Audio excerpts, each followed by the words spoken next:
नमस्कार. स्वागत आहे नवीन एका ब्लॉगमध्ये. हनुमान जन्मोत्सव निमित्त सर्वांना हार्दिक शुभेच्छा. सकाळी सकाळी गाडी वगैरे साफ केली आणि आज आपल्या पण गावात हनुमान जन्मोत्सव निमित्त कार्यक्रम होता व महाप्रसादाचं नियोजन होतं. त्यामुळे गाडी वगैरे काढली बाहेर.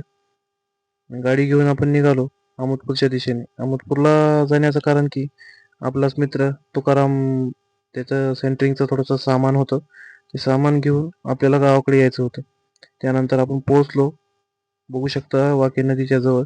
तिथूनच लेबर वगैरे आली, मिस्त्री वगैरे आला आणि त्यांनी लगेचच सामान वगैरे भरायला चालू केलं.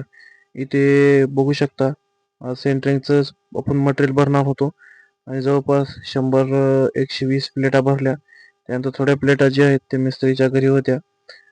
ते पण आपल्याच गावातले एक पाहुणे आहेत. त्यांच्या इथून प्लेटा वगैरे भरलो आणि त्यानंतर आपल्याला जवळपास 100 काट्या भरायच्या होत्या 10 फुटाच्या.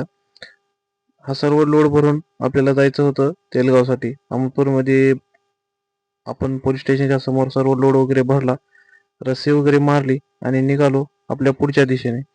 आपण पोहोचलो. बघू शकता हे तुकारामचं नवीन घर बनत आहे. त्याचा स्लॅबसाठी लागणारे जे साहित्य आहे ते घेऊन आलो होतो. त्यानंतर आपण शेताकडे गेलो. शेताकडे दादा ट्रॅक्टरने नांगर मारत होते घरच्या शेतामध्ये. त्यानंतर गाडी वगैरे साफ केली. गाडी धुवून वगैरे घेतली. धुण्याचं कारण की गाडी पण थोडी खराब झाली होती आणि आज आपल्याला जायचं होतं पुण्यासाठी. त्यानंतर साफसफाई सर्व झाली, तयारी वगैरे केली आणि निघालो पुण्याच्या दिशेने. आपण गावातून निघालो. आपल्यासोबत आपला मित्र ऋषी जगदाळे होता. डिझेल थोडंसं कमी होतं, त्यामुळे म्हणलं आधी डिझेलची टाकी फुल करून घेऊ. भाऊला म्हणलं टाकी फुल कर, कारण आपल्याला आज जायचं होतं जवळपास 400-450 किलोमीटर. त्यामुळं भाऊनं पण लगेचच डिझेलची टाकी फुल करून दिली आणि चाकूरला पोहोचलो विलासभाईच्या मेडिकलवर. खूप दिवस झाले ती भेट होऊन पण जास्त वेळ बोलता पण आलं नाही. त्यांचा पण कस्टमर चालू होते. त्यामुळे म्हणलं आपल्याला पण पुढे लांब जायचंय. त्यामुळं विलासभाईपासून एक चार्जच्या 2 बाटल्या घेतल्या.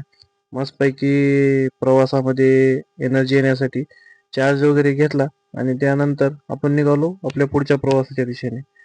बघू शकता लातूरहून आपण निघालो बार्शी मार्ग. एका मित्राने म्हणलं रस्ता खूप छान झालेला आहे आणि बघू शकता रस्त्याचे तर हाल थोडासा आपल्याला बाहेर पडल्या पडल्या लातूरच्या थोडासा खराब लागला. खराब म्हणता शेताकडे जात होतो अशीच फिलिंग येत होती. त्यानंतर थोडा वेळ पुढे गेल्यानंतर बसवाला इतका धुरळा उडत गेला. खरंच आता त्याच्यासाठी शब्द नाहीत. तसाच प्रवास केला. भेटू लवकरच नवीन एका ब्लॉगमध्ये.